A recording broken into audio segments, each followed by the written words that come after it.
100% शुद्धता पाई जाती है, और आधार बीज के अंदर 98% शुद्धता पाई जाती है। परिमाणित बीज के अंदर भी कितने परसेंट? 98% शुद्धता पाई जाती है।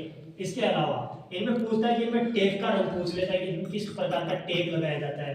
तो टेक के अंदर जो मूल केंद्रक बीज है उसमें किसी प्रकार का कोई टेक नहीं होता है। प्रजनक बीज होता है, उसके ऊपर सुनहरा पीला टेक लगा होता है। कैसा टेक लगा होता है? सुनहरा पीला टेक लगा होता है। इसके अलावा जो आधार बीज है, आधार कार्ड का रंग कैसा होता है? सफेद होता है। तो आधार बीज के ऊपर जो टेक लगा होता है वो होता है सफेद। कैसा होता है? सफेद टेक लगा हुआ रहता है। प्रमाणित बीज जो किसानों को फसल उत्पादन के लिए वितरित किया जाता है वो प्रमाणित बीज है, और प्रमाणित बीज के ऊपर नीला रंग का टैग लगा होता है। किस रंग का लगा होता है? नीला रंग का। एक बार क्या हुआ कि प्रोफेसर था, मैंने वैसे तो प्रोफेसर की नस दबा रखी है, कहां से क्वेश्चन पूछता है, लेकिन एक बार क्या हुआ कि प्रोफेसर ने पेपर ना बनाकर प्रोफेसर की मां ने पेपर बनाया, और उसने ये पूछा कि जो आधा प्रजनक बीज होता है उसके टेक का आकार कितना होता है। तो प्यारे भाइयों, इसका टेक का आकार होता है 12x6, और इन दोनों का होता है इन फोर शेड। इंग्लिश का भी कुछ ध्यान रखा करो थोड़ा बहुत। इन फोर शेड बोलते हैं।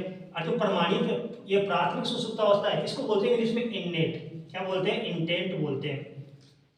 और द्वितीयक सुसुप्तावस्था को बोलते हैं इंड्यूस्ड बोलते हैं। इसके अलावा अब आपको ये ध्यान रखना, बहुत ज्यादा गहराई के अंदर बोल देते हो तो उसके अंदर ऑक्सीजन की कमी हो जाती है। ऑक्सीजन की कमी होने के बाद में उनके अंदर अंकुरण नहीं होता, तो इसका सुसुप्तावस्था भी बोलते हैं।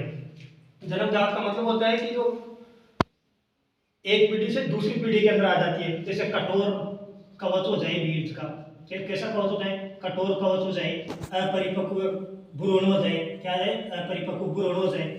इनपोर्टेड द्वितीयक सुसुप्तावस्था ये प्राकृतिक कारणों से होती है। कहां से होती है? प्राकृतिक कारणों से। जैसे प्राकृतिक कारण कौन से हो गए? तापमान ज्यादा कम हो जाता है तब भी सुसुप्तावस्था आ जाती है, या फिर आप जैसे ज्यादा नमी पर बो देते हो तो भी बीज अंकुरित नहीं होते, तो ये तो होती है सुसुप्तावस्था। 2018 सुपरवाइजर के अंदर पूछा था कि सुसुप्तावस्था तोड़ने के लिए क्या का प्रयोग करते हैं। तो अगर आप आलू के पोषक तत्वों के अंदर हम बताएंगे कि था यूरिया के अंदर 36.8% सल्फर नाइट्रोजन होती है और 42% सल्फर होता है, और ये शुष्क खेती के अंदर उपयोग किया जाता है। ये आपको कहाँ बताएंगे? जब अपन उर्वरक पढ़ेंगे तब। ये ध्यान रखना कि आलू की सुसुप्तावस्था तोड़ता है, काय की? आलू की। इसके अलावा एक रसायन आता है H2SO4। H2SO पर 0.1% काम में लेते कपास की सुसुप्तावस्था तोड़ता है, काहे की? कपास की। इसके अलावा आप देख लेना जिब्रेलिन, जब आपको मैं हार्मोन्स पढ़ाऊंगा तब बताऊंगा कि जिब्रेलिन जो होता है उसका भी सुसुप्तावस्था तोड़ने के अंदर बड़े योगदान रहता है। साइटोकाइनिन भी सुसुप्तावस्था तोड़ता है। ठीक है, ये बीज था। इसके अलावा आपसे पूछ ले कि भारत के अंदर कितने परसेंट किसानों को प्रमाणित बीज उपलब्ध करवाया जाता है। ये 2022 सुपरवाइजर 2022 डब्ल्यूओ के अंदर पूछा था। तो ये 12% किसान है भारत के अंदर जिनको प्रमाणित बीज मिलता है। कितने परसेंट किसान है? 12% किसान है जिनको प्रमाणित बीज मिलता है। तो ये बीज प्रौद्योगिकी में से ये मोटा मोटा सा है।